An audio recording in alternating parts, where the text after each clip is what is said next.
students, so we are continuing the last session. In the last session we discussed about the male reproductive system, and now we are going to discuss about the female reproductive system in a sexual reproduction in human or animal. So here you will see that there is a female reproductive system in human. So it consists of various parts. Let's discuss its various parts. That it consists of ovary, fallopian tube,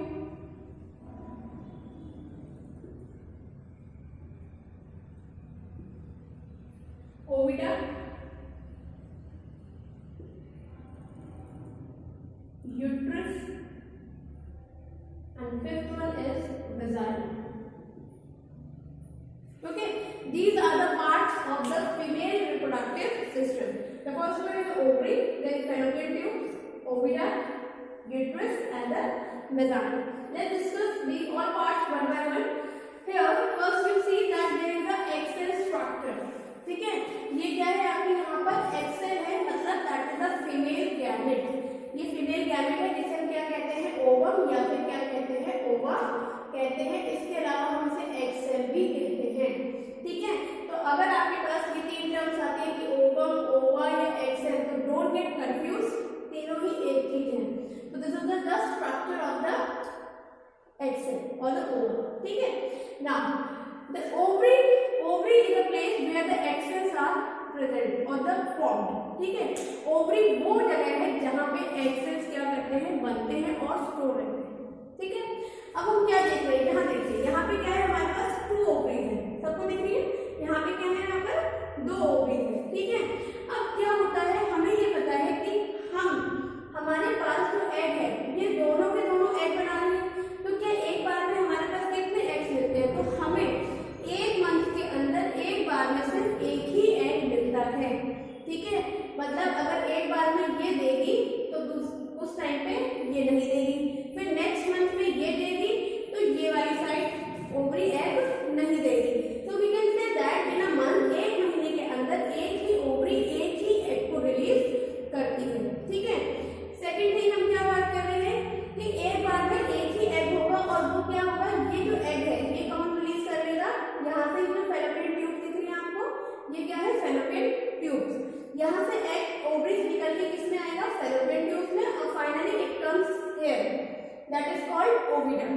ठीक है, धीरे धीरे करके यहाँ पे move होता जाएगा और ये यहाँ पे कहाँ पे आ जाएगा, ओविडक्ट में. अब ये यहाँ पे आया और यहाँ पे आने के बाद ओविडक्ट के अंदर. ठीक है, यहाँ पे अब हम क्या कर रहे हैं, यहाँ से हमने देखा ये क्या है, हमारा यूट्रस. ये क्या है, यूट्रस, और यहाँ पे हम देख रहे हैं vagina. These are the another parts of the female reproductive system. तो ओविडक्ट के अंदर क्या होता है, फर्टिलाइजेशन. मतलब जब स्पर्म और ओवम एक दूसरे से मिलते हैं, उस प्रोसेस को क्या कहते हैं, फर्टिलाइजेशन. तो वो कहाँ पे होता है, ओविडक्ट के अंदर. तो हम ओविडक्ट के अंदर क्या कराएंगे, फर्टिलाइजेशन. ठीक है, फर्टिलाइजेशन से क्या होगा, एक मेल सेल मिली, male reproductive cell and female reproductive cell, दोनों सेल जब मिल गई तो वो दोनों सेल मिलने के बाद जो स्ट्रक्चर बनती है वो कहाँ बनता है आपका, यहाँ पर, दैट इज कॉल्ड जाइगोट. ठीक है, इसे हम क्या कहते हैं, जाइगोट कहते हैं. कब, जब यहाँ से मेल और फीमेल सेल्स एक दूसरे के साथ मिलने के बाद जो स्ट्रक्चर बनाती है वो जाइगोट यहाँ पे आता है और ultimately give rise to a fetus, or we can say that a baby. ठीक है, so that is this is the process that we discuss in the later section. But here the oviduct is the place where the male and the female gamete fuse with each other, and the process is called fertilization. Okay, the next one is the uterus. It is a place where the whole development of the zygote to the fetus has to be developed. ठीक है, एक पूरा zygote से एक पूरा foetus कहाँ बनता है, यूट्रस के अंदर बनता है. Okay, the next one is the vagina. Vagina is the place where the male reproductive organ ejaculate its semen into the female body. मतलब कि स्पर्म जो है मेल बॉडी से फीमेल बॉडी के अंदर जब, ठीक है, एंटर करेंगे तो सबसे पहले कहाँ पे जाएंगे, वो कहाँ पे आएंगे, दैट इज ना फीमेल वेजाइना के अंदर. और यहाँ से ये मूव करके पहले कहाँ जाएगा, ओविडक्ट के अंदर, ठीक है, ताकि वो किससे रिएक्ट कर सके, एग सेल से या फिर ओवम से रिएक्ट कर सके। तो यहाँ पे क्या होता है, that is the process is called ejaculation by the male body. जब एक फीमेल और एक मेल एक दूसरे से मिलते हैं तो जो मेल अपना सीमेंट फीमेल बॉडी के अंदर इनोकुलेट करता है, वो कहाँ पे इनोकुलेट करता है, that is the this portion of the female reproductive system that is called vagina. यहाँ पे जब इनोकुलेशन होता है तो स्पर्म्स क्या है, मोटाइल है, क्योंकि हमने पहले बात करी थी।